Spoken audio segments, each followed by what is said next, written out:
কেউ যদি ইসলামের সাথে শত্রুতা করে, কোরআন ও হাদিসের মাহফিলকে বন্ধ করে, তারপরে কোনো হালাকাকে বন্ধ করে দেয়, সেটি কেমন অপরাধ? এটা তো কাফেরদের একটা বৈশিষ্ট্য ছিল, কাফেরদের কাজ ছিল যে কাফেররা কোরআনের আওয়াজকে স্তব্ধ করে দেওয়ার জন্য চেষ্টা করতো, অপচেষ্টা করতো। যেটি কোরআনে এসছে, ওয়াকাল আল্লাযীনা কাফারু লা তাসমাউ লিহাযাল কুরআনি ওয়ালগাউ ফীহি লাআল্লাকুম তাগলিবুন। কাফেররা বলতো তোমরা কোরআন শুনিও না, বরং কোরআনের সময় তোমরা হট্টগোল সৃষ্টি করো, তাহলেই তোমরা বিজয় হতে পারবে।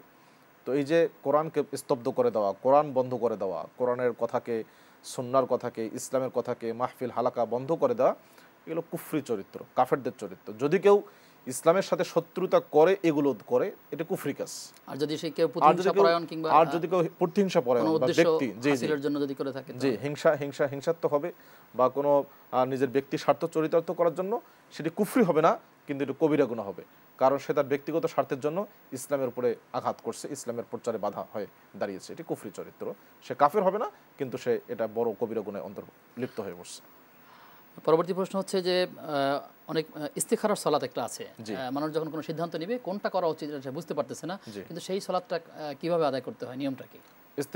ইস্তেখারা অর্থাৎ তলাবুল খায়ের, কল্যাণ চাওয়া। ইস্তেখারা শব্দে কল্যাণ চাওয়া। আপনি হয়তো বিয়ে করবেন, কেউ যদি বিয়ে করতে চায়, ব্যবসা করতে পারে, অথবা কোনো বিদেশ, জি কোথাও যাচ্ছেন সফরে, কোন প্রতিষ্ঠানে ভর্তি হবেন, এই বিভিন্ন বিষয়ে যখন আসে সামনে, আপনি কোনটা করতে, তখন একটা নির্দিষ্ট যে আমি দুইটার মধ্যে কোনটা করতে চাই। ইস্তেখারা সালাত হলো যে নবী সাল্লাল্লাহু আলাইহি ওয়াসাল্লাম বলছেন, যদি কোনো ব্যক্তি 2 রাকাত সালাত পড়ে, বিশেষ করে রাত্রিবেলায় আপনি শোয়ার আগে আগে 2 রাকাত সালাত পড়লেন, 2 রাকাত সালাত পড়ার পরে একটি দোয়া আছে, সেটি সালামের আগেও পড়া যায় অথবা সালামের পরে পড়লেই সবচেয়ে ভালো। সালাম ফেরার পরে আপনি এই দোয়াটি পড়লেন, হাত তুলে পড়তে পারেন, হাত ছাড়া, তোলা ছাড়াও পড়তে পারেন। সেই দোয়াটি তো লম্বা দোয়া, আমি একটু বলে দেই। সেই দোয়াটি আল্লাহুম্মা ইন্নী আস্তাগফিরুকা বিইলমিকা ওয়া আস্তাকদিরুকা বিকুদরাতিক ওয়া আসআলুকা মিন ফাদলিকাল আযীম। আল্লাহুম্মা আনতা তা'লামু ওয়া আনতা তাকদিরু ওয়া লা আকদির ওয়া তা'লামু ওয়া লা আ'লামু ওয়া আনতা আল্লামুল গুয়ুব। আল্লাহুম্মা ইন কুনতা তা'লামু আন্না হাযাল আমরা।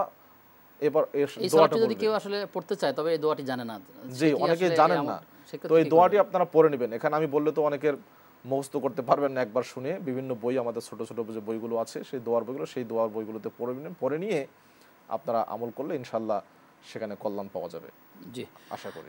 সৈয়দ সাইফুল ইসলাম তিনি প্রশ্ন করেছেন যে তার মা একজন বৃদ্ধা, তিনি বেতরের নামাজের দোয়া কোনো জানেন না, এক্ষেত্রে তিনি কিভাবে বেতর পড়বেন? বেতরের নামাজের দোয়া কোনো যেটা সুন্নাহ, এটা ওয়াজিব কোনো বিষয় না যে পড়তে হবে।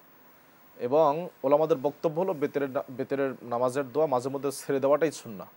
আচ্ছা, মাঝে মধ্যে ছেড়ে দেওয়াটাই সুন্নাহ। অনেক মানুষ নিয়ত না জানার কারণে নামাজ আদায় করে না, কুনুত না জানার কারণে বেতর পড়ে না, বিষয়গুলো আছে। জি আমরা ইসলামটাকে কঠিন করে নিয়েছি।